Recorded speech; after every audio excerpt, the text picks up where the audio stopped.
On Friday, November 15th, Netflix and Most Valuable Promotions bring you the highly anticipated heavyweight boxing mega event of the year.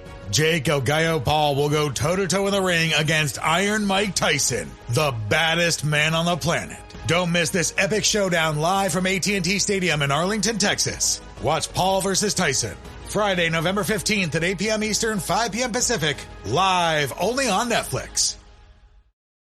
Want to shop Walmart Black Friday deals first? Walmart Plus members get early access to our hottest deals. Join now and get 50% off a one-year annual membership.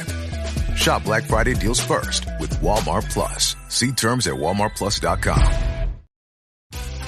Gift the remarkable with Marc Jacobs fragrances this holiday season. From the iconic Daisy and Perfect to the all-new Daisy Wild, Marc Jacobs perfume gift sets include everything she needs to feel special. From her favorite fragrance, plus the matching travel spray, holiday gifts don't get much more perfect than this. So if you're looking for a gift inspiration these holidays, gift the remarkable with Marc Jacobs. The holiday season officially starts when you get that first card in the mail. Shutterfly makes it easy to add more meaning to the everyday with hundreds of holiday card designs that can be personalized in seconds with your favorite photos from this year. Select your greeting, customize the color, and even add little extras like personalized foil to make a holiday card that really shines. Enjoy 40% off with code SMILE40 at Shutterfly.com and send something meaningful this year. See site for more details. Welcome back to the Skating Penguin Network, everyone. It's once again Robbie here with Snail, as always, back with another game recap. And we also have a trade to talk about, which we'll get to after we talk about the game here. But the Penguins were back home tonight with the Detroit Red Wings in town. And for once, it was the Penguins coming back from a multi-goal deficit. But unfortunately, they cannot complete it. They cannot fully complete the comeback as they fall 3-2 in overtime to the Detroit Red Wings. Now, I mean, it couldn't get worse than the other night, but I think anything positive out of this game was just a light at the end of the tunnel type situation, I guess, for lack of a better term. But they go in, they fall down 2-0. You start thinking that they're going to just come off the rails. But for once, they face adversity, get back on track, and still leave with a point, even though 2 would have obviously been preferable. Yeah, I was hoping for 2 points once they got on the board. This isn't like a Hurricanes team. This isn't the Red Wings are kind of like the Atlantic's version of the Penguins in a weird way. Like, you know what I mean? Like, the Yzer plan has just not been panning out, and they are trying to grab every point that they can to not lose another season. The Penguins kind of in the same boat. So, like I said, once they got on the board, I was optimistic. I said, well, okay, this isn't, it's Talbot and net. It's not Ottinger. Yeah. This team struggles to score goals. They struggle to defend also as well. So I had hope at a certain point, and just a disgusting goal by Brian Rust. Mm-hmm. Once they tied it up, I thought, I'm not going to lie, when they tied it up, I was like, they're probably going to find a way to fumble this in the end of the third period, but they push it to overtime. And as they said on the broadcast, they expressed exactly how I felt. Just get a point. You know what I mean? Just get a point. Yeah. Because as it stands right now, Robbie, wildly enough, the Penguins are in the bottom half of the league point-wise, but right now, the second wild card spot, they're only 2 points away from tying the point. Ottawa's there with 16 points. There's kind of a logjam, a lot of teams between them and the Penguins. The Penguins are at 14, so just get the point and live to fight another day. You know what I'm saying? Instead of another giving up 2 points to it. A team that you're going to probably, if the Penguins can turn it around, you're going to be neck and neck with at some point, like they have been the last couple of seasons for that last wild card place. So, like you said, it couldn't have been much worse than that last showing where the 500 goal scorer Evgeny Malkin actually apologized that people Yeah. could watch that game. Yeah, it couldn't have gotten much worse. This was a very it was a mid-off. It's very much a mid-off. These two teams are definitely would both qualify as very mid to bad, depending on the night. At best, mid. And tonight, you kind of had, like you said, a mid-off. Just two teams, mediocre at best, and they probably played some of their better hockey tonight. Again, for the Penguins, it couldn't get any worse than Monday night, but they buckle down. They go down 2-0, and they just keep fighting back. I mean, and that's what you want to see. I wasn't really thrilled with how they came out of the gate to start the game. When you get embarrassed like that at home to the point where your players are apologizing to fans, I would like to see a bit more jump in your step to start the game. I thought they were very sluggish and looked like they didn't want to be there, but luckily they were able to find their game and play good hockey even after going down. And when you're in this situation, that's all you can hope for the most part. I said they needed 5 points out of these next 3 games. Well, they got the 1 tonight, so a lot of work to do this weekend, but it's better than nothing. They're still in play for those 5 points like I talked about.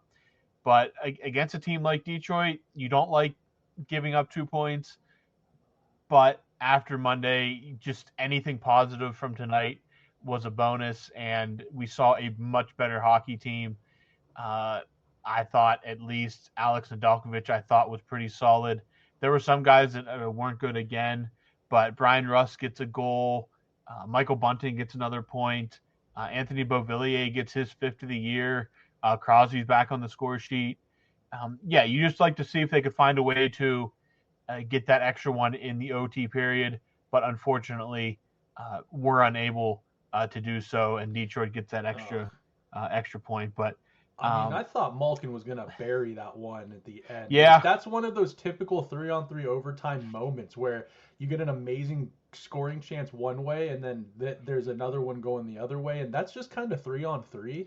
I honestly wasn't that mad. I mean, of course I wish they got 2 points, but Gino was just trying to outweight Talbot there at the end. It was a great pass by Karlsson, and just I thought it was going to be one of those poetic nights for like a split second honoring Gino's 500 goal club before the game. He's going to get the OT winner at home. Not how it played out, but that's 3-on-3 for you. You know what I mean? Like it's unfortunate, but God, it would have been nice to see him bury it. Honestly, Robbie, before I had a long day at work, and the whole time I was thinking I actually didn't get to watch the beginning of the game where Gino was honored. But I just wish the Penguins would go out and just spank a team for once. Like, it's been so long since the Penguins have just come out firing and just spanked a team. I was like, come on. Like you said, I was kind of hoping for more gusto to begin the game with. And just wasn't the case tonight. It's a bummer. And I hated the quote from Sullivan when they went to him down between the benches, or someone went over to him and interviewed him quickly.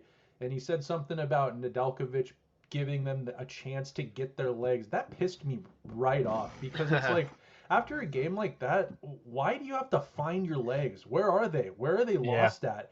In between, like, why does it take so much motivation to get up for some of these games?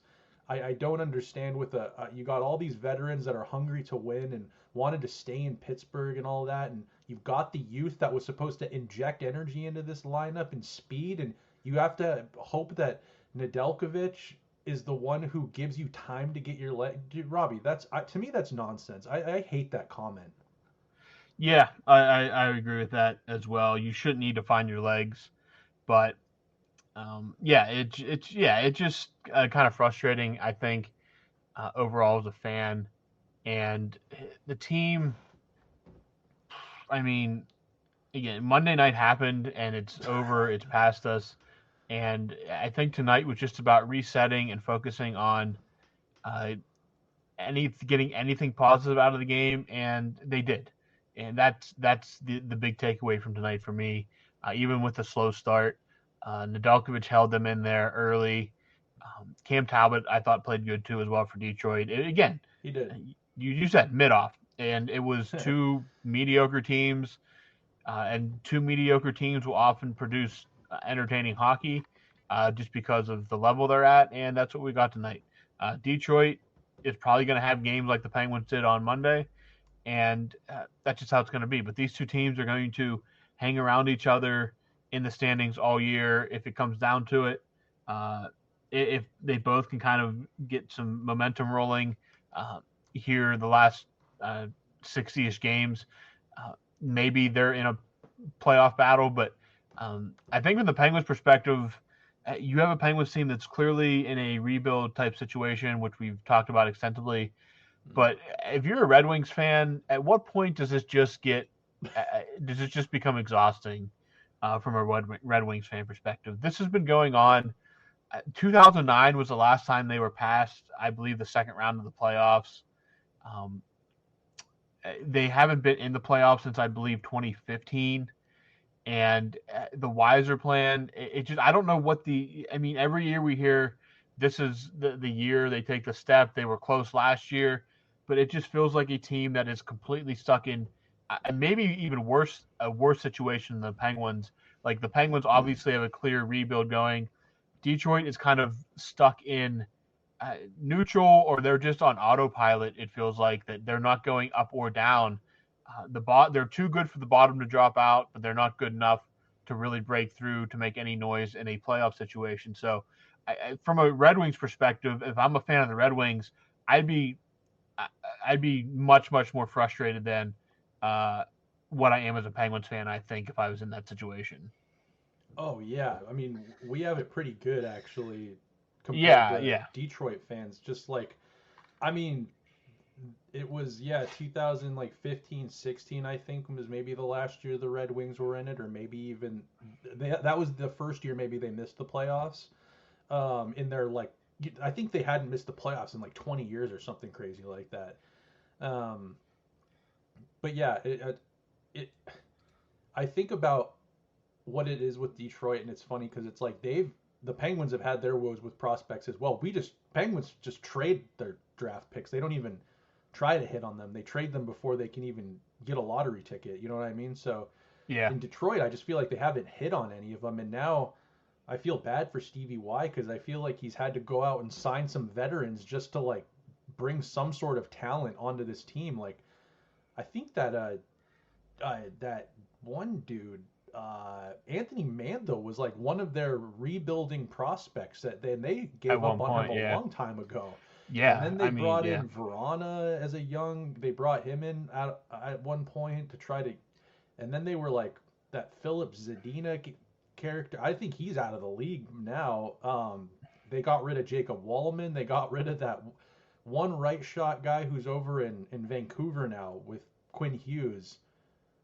The right shot D-man, Hronek. Yeah. Hronek, yeah. It's just, so now they're signing Tarasenko, a 35-year-old Tarasenko. They've got Patty Kane re-signed. And this was like a legit, superstar in Alex DeBrincat. Like, DeBrincat's not, that's a lot of money and a lot of talent that just is being kind of wasted sitting there. Tarasenko only has 2 assists this year.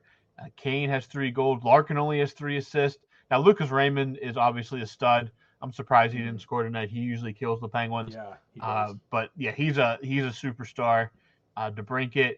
Dylan Larkin's been around for what feels like 20 years now. He played with Datsuk and Zetterberg. Yeah, I think he's the only original Red Wing that has any playoff experience. Like, obviously, Kane, DeBrincat, Tarasenko have all been in the playoffs, but I think Larkin is the only one on the team right now that's been to the playoffs with the Detroit Red Wings. With the Red Wings, yeah. Yeah. So, I don't know. I would be extremely frustrated. The Penguins, they at least seem to have a plan in place, like they have talked about it.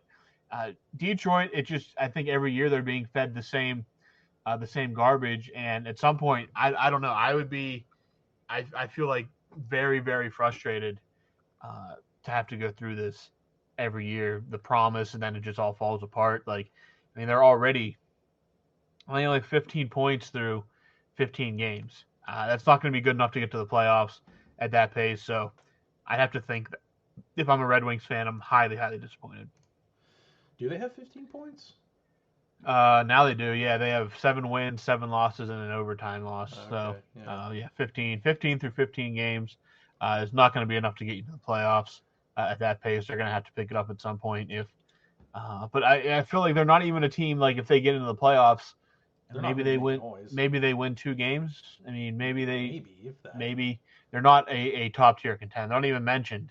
And by this point, after almost 10 years now, you have to, something's got to eventually turn around. But yeah, I just hope that when the Penguins, it's crazy that we were at a point where I feel like people are afraid to do it, to doubt Steve Yzerman, because he's never been doubted really before in his life. Yeah, I don't know what all is said in the Red Wings fanosphere, but I cannot imagine that it's all sunshine and rainbows. I think the media definitely dresses it up with being Yzerman, but it's certainly not all sunshine and rainbows, certainly amongst the Red Wings faithful. So if you want to dive into that at some point, whoever's listening, to see what they're saying, surely it's not a pretty picture as compared to what we're told to believe, that it's this year's the year.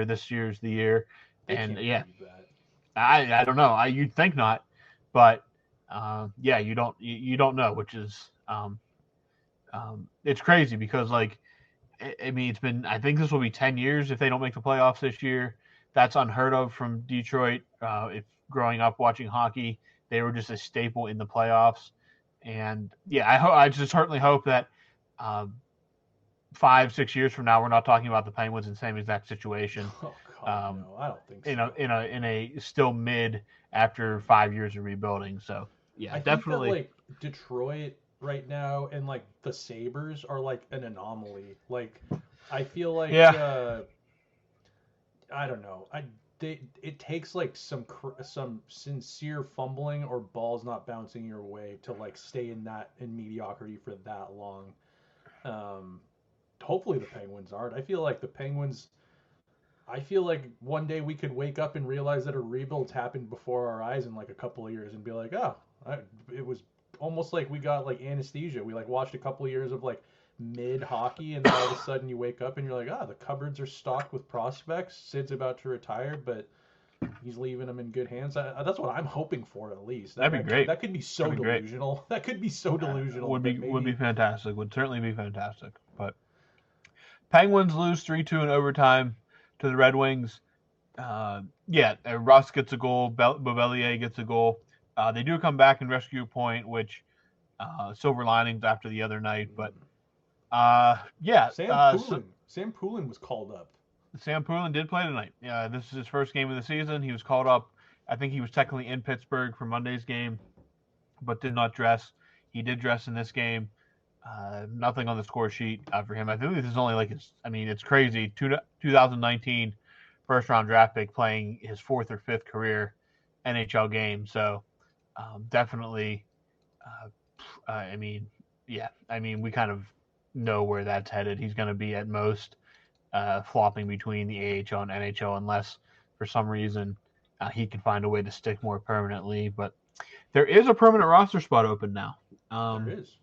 Yeah, so on Tuesday, after all the hand-wringing that was done from Monday, the Pittsburgh Penguins did make their first trade, and I can't say it's not a trade that we didn't see coming. We knew that this player was going to be probably moved at some point, and it was Lars Eller, traded back to the Washington Capitals, where he won a Stanley Cup in 2018. I believe he even scored the game-winning goal in that Stanley Cup Game 5 for the Capitals, but the Penguins get a 3rd and 5th round draft pick for him. This is one that I'm not really surprised about. Maybe a little bit surprised it happened now. But unless they were definitely guaranteed to make the playoffs, I did not see Lars Eller sticking around through this season. And he probably wasn't going to re-sign in the offseason. So he goes to the Capitals, and I'll just say it straight out. I don't think this is the end of the moves they're going to make. No, God, no. This is just one.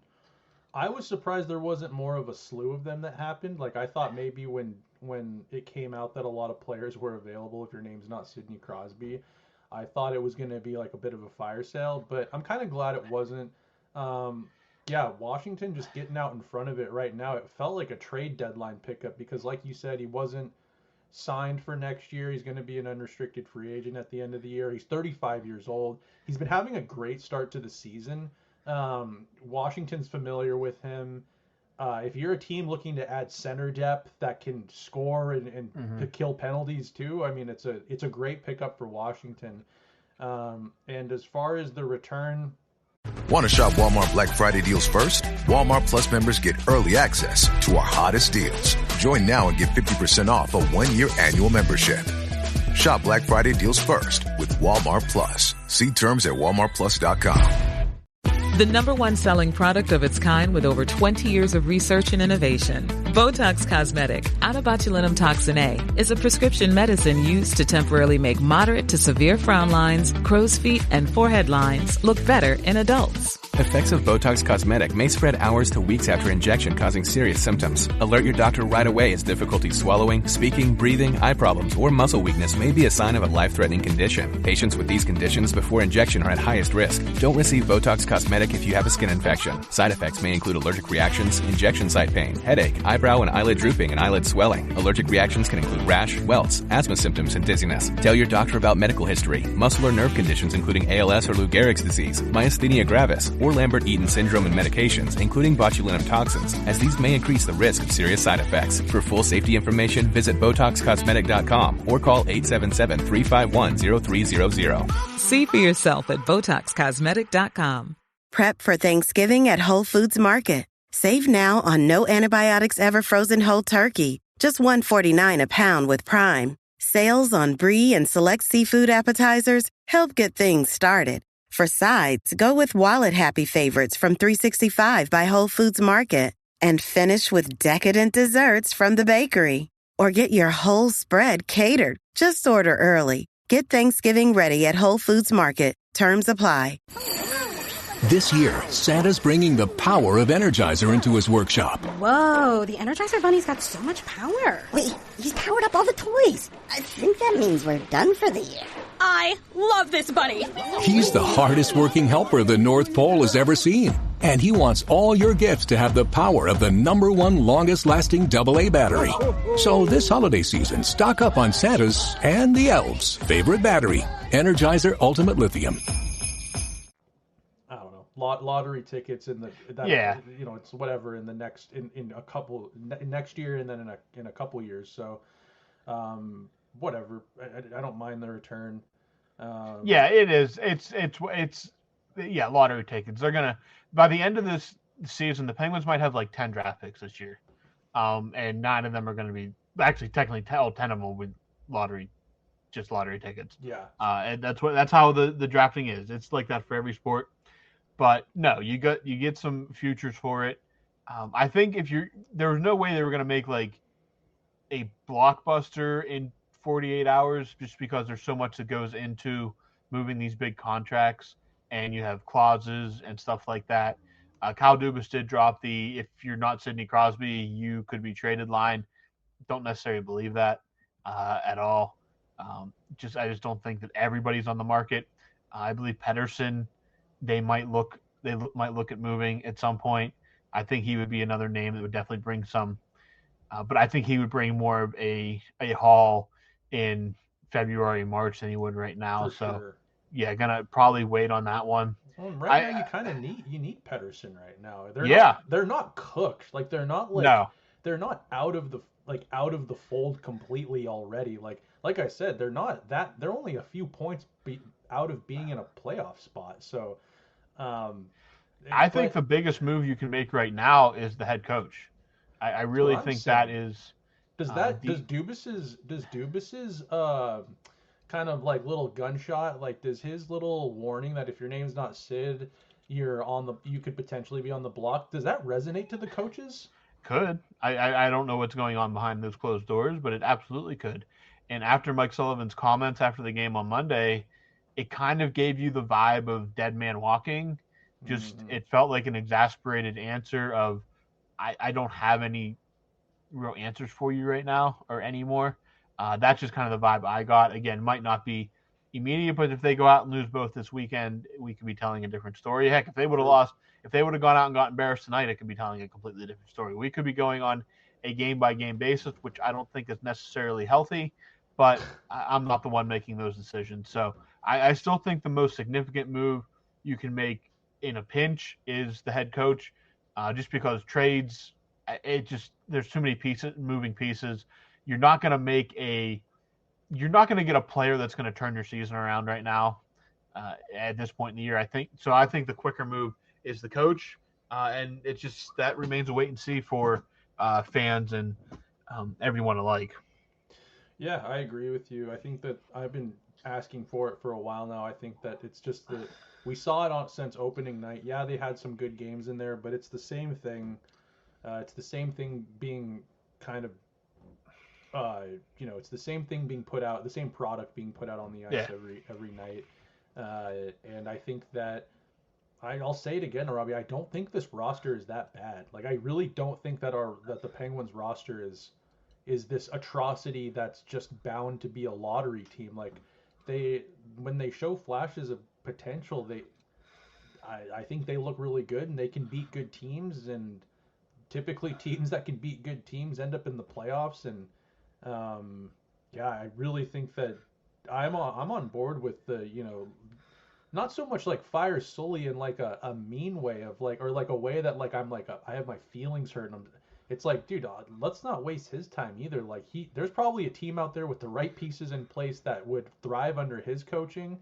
Thank you for your service, Sully. Like, I'll never, there were some tough years here. It's been a couple of tough years, and by tough years, I mean barely missing the playoffs. Some teams, like, there's a lot of teams out there that wish that they barely missed the playoffs. But yeah, the Sabres, the team they played tonight, Ottawa.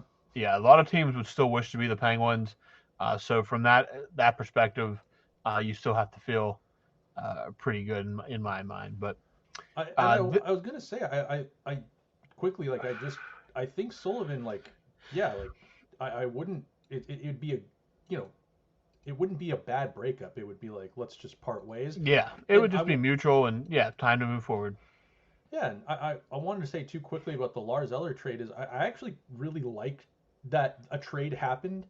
I think that, and I talked about it with you here, Robbie, maybe a couple pods ago, but I feel like there's just a level of comfort with a lot of these players. Like, some of these players, they've only known Sullivan, they've only maybe even known Dubas under the Penguins, and this team does have expectations to compete for a playoff spot. And with some of the efforts, like, you need to trade somebody, and that shakes up the room. People need to show up and earn their keep on this team, earn their minutes, earn their salary. Mm-hmm. And if you're not going to do it, then there's no reason to keep you around. Lars Eller was also not someone I thought who was being lazy, not earning their keep, not showing up. I thought he's been a great example for this team, a great veteran on this roster. But yeah, that being said, like, I really think that it was good to kind of shake things up and show some of these players that, like, hey, it's not going to just be like, you can't be showing this effort for the rest of the 82 games and expect that we're just going to sit and, like, tolerate it. I like the shakeup.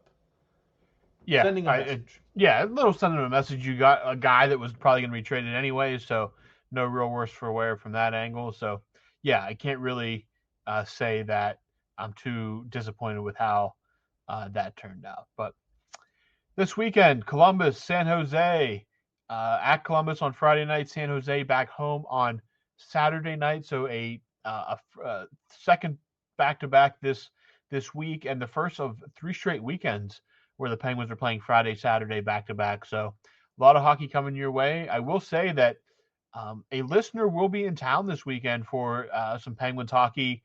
Edward is coming over from the British Isles. He's going to Columbus and then San Jose. So Edward, please enjoy the city. Do it upright. We're definitely hope that you listen to this before you make your trip over, but enjoy it. Edward said that Friday or Saturday is Grateful Dead night. He does not know who the Grateful Dead are. Yes, they are a rock band. Edward, he did say that. I know we said we were going to do some mailbag tonight, but with the other trade and stuff, the Penguins are off Monday, so we'll just do a full mailbag episode on Monday like normal. So look for that tweet to go out on Sunday at some point, so you guys can get your questions in, and then we have 3 more games next week. But I'm not around Friday night, so I guess we'll just do a doubleheader, back-to-back recap on Saturday night, depending on availability. But that's all I have for this episode. Snail, do you have anything to wrap us up before we head into the night? You're on mute. There we go. Stoked for our listener to be in town to catch some Penguins hockey, and I was just gonna say he's just a week shy of being able to snatch up that Zamboni gravy boat they're giving away next week. Pretty incredible giveaway. That's that's like fine china. That comes out every Thanksgiving if you own that. Yeah, even if you don't celebrate Thanksgiving, you celebrate Thanksgiving just to bring that out. Yeah. Oh, I just made gravy the other day, Robbie. Like I would have. You would just have it out all the time. Yeah, it might be a centerpiece on the dining room table or something. I can't argue with that. That is for sure. I would definitely have that thing out on display even if I wasn't using it all year round. That's a statement piece. It is. It's a mantelpiece. It's like it is fine china. But I was looking at the games coming up, and I saw they're giving one of those away, and I'm like, God, maybe I got to catch a flight to Pittsburgh just to try to get that thing. Edward, steal us a gravy boat. Break in and steal us a gravy boat. Don't you and Garrett, or doesn't someone over at what was it? What did it used to be called? Pennsburg. Didn't you guys used to do like a yearly product review for like the upcoming giveaways? I think we talked about them. I don't know if anybody's ever actually gotten their hands on anything early. Last year, Garrett, like one of his articles he wrote was on the giveaways, like all the products that year. Yeah, he may have. I don't know if he actually got his hands on anything, but we usually do a review of like, here's what's coming out, and maybe talk. Yeah, okay. Yeah, I don't know if Garrett did it this year or somebody else did, but yeah, we'll definitely. We definitely do talk about that from time to time. Dude, speaking of Garrett, that every time I message him or comment anything on his Instagram, he just responds, "Who are you?" Yeah. I mean, I don't know. We'll have to try to get Garrett on here soon to catch up and see what he's up to. Probably nothing fun. He just works. See if he got rid of his shin splints yet. He didn't. No, probably not. But no. We have to get Garrett on again sometime just to see what he's up to. I asked him if he wanted to hop on sometime soon. Like, this was back when the season first started, and he just said, "I only cover the Flyers now. By the way, who are you?" Yeah, I don't know. I was like, Garrett, if I see you in real life, I'm going to give you like a noogie and a wedgie. Yeah, absolutely. But that's all I really got, Robbie. All right. I mean, the Penguins walk away with a point, not the worst night. God, if they could pull out 4 points out of their rear end this weekend, sitting pretty again. All of a sudden, all optimism again. Yeah, you never know how quickly things can change, and with the Penguins, they can certainly change rather quickly. So we could be either, when we're back here on Saturday, either depressed and ready to just call it all off, or right back on the hype train, depending on the results. So, yes, Friday and Saturday. Friday night in Columbus, Saturday back home for San Jose. So you guys tune into that, and then tune into us after the doubleheader. We'll break it all down. So for Snail, I'm Robbie. We will talk to you guys this weekend.